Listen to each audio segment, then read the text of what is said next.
Donc notre but aujourd'hui était de rencontrer une entreprise ligérienne qui fabrique des mobiliers en bois fabriqués par des personnes en situation de handicap travaillant dans un ESAT.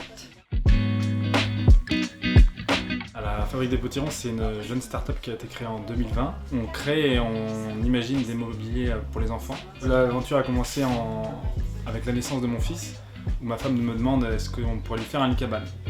Donc je sors mes outils, je fais un lit cabane. Et au début, je le mets en vente sur le bon coin. Et puis j'ai une demande par jour.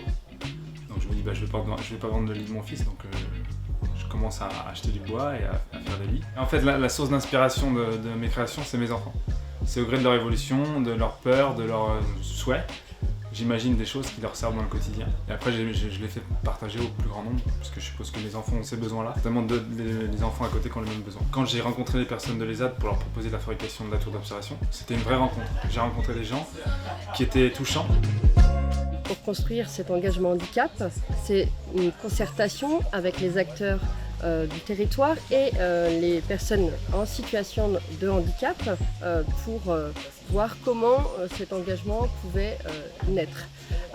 Ce sont des propositions concrètes telles que l'emploi des personnes en situation de handicap. Le taux de chômage des personnes en situation de handicap est aujourd'hui de 14% en France, quasiment le double des personnes dans sa globalité.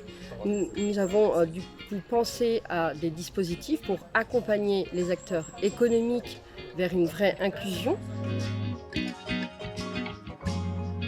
La veilleuse Lilou, c'est fabriquée par des personnes en situation de handicap à Rosé.